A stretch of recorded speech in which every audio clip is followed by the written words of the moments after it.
Halo semua, kami dari kelompok 4 ingin mempresentasikan tentang transport layer. Anggota kami beranggotakan 6 orang yaitu, Ahmad Widat, Apriyamsah, Bima Utama Putra, Sendi Dian Hadiwijaya, Reza Ambarwati, dan Fajar Hakiki.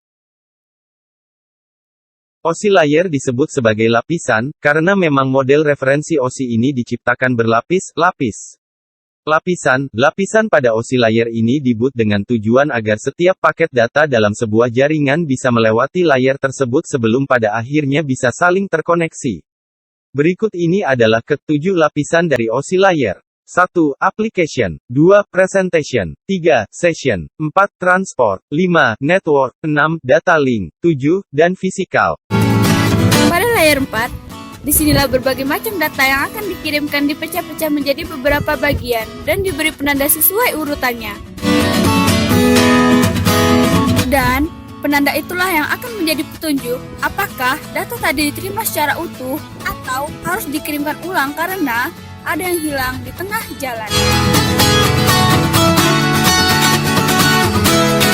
Contohnya adalah ketika kita ingin mengirim email, namun ternyata email yang kita kirimkan tidak terkirim secara sempurna karena kendala koneksi, dan kita diminta untuk mengirim ulang jika masih ingin email tersebut disampaikan.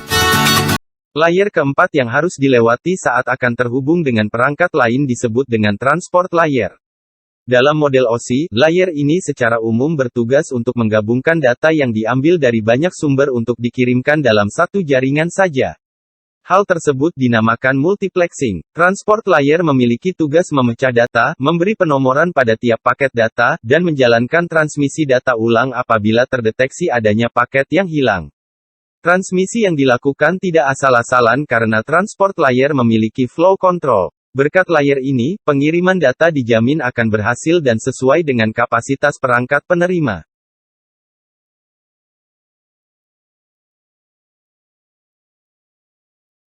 Fungsi transport layer. 1. Flow control, yaitu sinkronisasi pengiriman data, antara si penerima dan si pengirim harus terjadi interaksi untuk menjaga kehilangan data. 2. Multiplexing, yaitu mengizinkan banyak layanan atau aplikasi untuk mengakses satu network link yang sama. 3. Virtual Circuit Management, yaitu membuka, menjaga, dan terminasi hubungan komunikasi. 7 peranan penting transport layer. 1. Penerima data yang dikirim oleh session layer. 2. Pemecah data agar menjadi bagian kecil. 3. Penerus data ke bagian network layer. 4. Penjamin data sampai ke sisi lain jaringan. 5. Pengirim segmen data. 6. Pengetes reliabilitas data. 7. Pengatur lalu lintas jaringan. Transport layer protokol ada dua macam, yaitu TCP, Transmission Control Protocol, dan UDP, User Datagram Protocol. TCP, Transmission Control Protocol, salah satu jenis protokol yang memungkinkan kumpulan komputer untuk berkomunikasi dan bertukar data di dalam suatu network, jaringan. TCP merupakan suatu protokol yang berada di transport layer yang berorientasi sambungan, connection oriented, dan dapat diandalkan, reliable. TCP dipakai untuk aplikasi-aplikasi yang membutuhkan keandalan data. Sifat yang terdapat pada TCP. 1. Connection oriented. Sebelum data dapat ditransmisikan antara dua host, dua proses yang berjalan pada lapisan aplikasi harus melakukan negosiasi untuk membuat sesi koneksi terlebih dahulu. Koneksi TCP ditutup dengan menggunakan proses terminasi koneksi TCP, TCP Connection Termination. 2. Reliable, keandalan. Menerapkan proses deteksi kesalahan paket dan transmisi. Data ditransfer ke tujuannya dalam suatu urutan seperti ketika dikirim. Checksum, duplicate, data detection, retransmission, sequence. 3. Stream data transfer. TCP akan mengelompokkan byte-byte yang sebelumnya tidak terstruktur ke dalam bentuk segmen untuk kemudian dikirimkan ke IP. Layanan ini memberikan keuntungan bagi aplikasi-aplikasi karena mereka tidak perlu lagi membuat blok-blok data. 4. Efficient flow control, yaitu mencegah data terlalu banyak dikirimkan pada satu waktu, serta mencegah pihak penerima untuk memperoleh data yang tidak dapat disanggahnya, buffer, dan mengimplementasikan flow control dalam pihak penerima, yang mengindikasikan jumlah buffer yang masih tersedia dalam pihak penerima. 5. Full Duplex Operation. Karena koneksi antar dua host terdiri dari jalur keluar dan jalur masuk, maka TCP bisa mengirim dan menerima data dalam waktu yang bersamaan. Header TCP berisi nomor urut TCP sequence number dari data yang ditransmisikan dan sebuah acknowledgement dari data yang masuk. 6. Multiplexing. Komunikasi antar upper layer yang terjadi secara simultan bisa dimultipleksikan melalui satu koneksi tunggal. Protokol adalah sebuah aturan atau standar yang mengatur atau mengizinkan terjadinya hubungan, komunikasi, dan perpindahan data antara dua atau lebih titik komputer. TCP cocok digunakan untuk koneksi yang membutuhkan keandalan tinggi seperti FTP, File Transfer Protocol, HTTP, Hypertext Transfer Protocol, SMTP, Simple Mail Transfer Protocol, dan DNS Domain Name Server. UDP, User Datagram Protocol. Salah satu protokol transport layer TCP/IP yang mendukung komunikasi yang tidak andal, unreliable, tanpa koneksi, connectionless, antara host-host dalam jaringan yang menggunakan TCP/IP.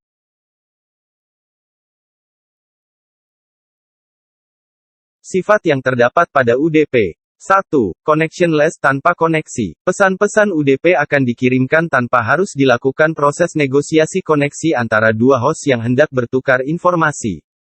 2. Unreliable, tidak andal. Pesan-pesan UDP akan dikirimkan sebagai datagram tanpa adanya nomor urut atau pesan acknowledgement.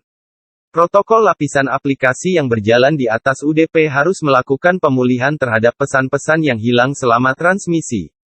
Umumnya, protokol lapisan aplikasi yang berjalan di atas UDP mengimplementasikan layanan keandalan mereka masing-masing, atau mengirim pesan secara periodik atau dengan menggunakan waktu yang telah didefinisikan.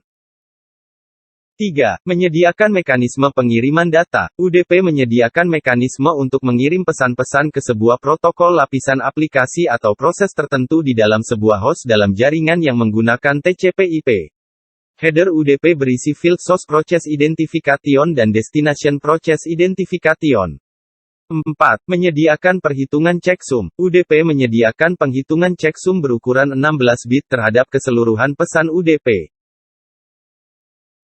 Protokol UDP, User Data Protocol. Salah satu protokol yang menjadi lapisan transport TCP/IP sehingga mendukung atau memungkinkan terjadinya komunikasi yang tidak andal, unreliable, tanpa adanya koneksi antar host jaringan yang menggunakan TCP/IP. Protokol jenis ini didefinisikan dalam RFC 768. Melalui UDP, aplikasi maupun software dapat mengirimkan pesan kepada komputer lain di dalam jaringan lain tanpa perlu melakukan komunikasi awal. UDP menerapkan komunikasi secara sederhana dengan mekanisme yang minimalis. Terdapat proses checksum guna memproteksi integritas data. Protokol UDP ada 4 yaitu, DNS Domain Name Server, TFTP, Trivial File Transfer Protocol, SNMP, Simple Network Management Protocol, DHCP, Dynamic Host Configuration Protocol. Perbedaan TCP dan UDP. TCP. 1. Dapat diandalkan jika sambungan terputus, maka server akan meminta bagian yang hilang. Jadi tidak akan terjadi data korup. 2. Berurutan ketika mengirimkan pesan. 3. Berorientasi sambungan, connection oriented. 4. Berat, heavyweight, membutuhkan proses menyatukan kembali di saat ada kesalahan urutan data. Selanjutnya UDP. 1. Tidak dapat diandalkan jika mengirimkan suatu pesan atau data, kita tidak akan tahu apakah sudah terkirim atau belum maupun sebagian pesan, data itu hilang. Maka ada kemungkinan terjadi data korup. 2. Tidak berurutan ketika mengirimkan pesan. Tidak dapat dipastikan data mana yang akan datang terlebih dahulu. 3. Tanpa koneksi, connectionless. 4. Ringan, lightweight, hanya melakukan sedikit pekerjaan untuk menerjemahkan kembali data dari paket. Kesimpulan. Berdasarkan pembahasan maka didapatkan kesimpulan bahwa, lapisan transport atau transport layer adalah lapisan keempat dari model referensi jaringan OSI. Lapisan transport bertanggung jawab untuk menyediakan layanan-layanan yang dapat diandalkan kepada protokol-protokol yang terletak di atasnya. Transport layer bertanggung jawab dalam proses yaitu pengemasan data upper layer ke dalam bentuk segmen. Pengiriman segmen antar host. Penetapan hubungan secara logika antar host pengirim dan penerima dengan membentuk virtual circuit.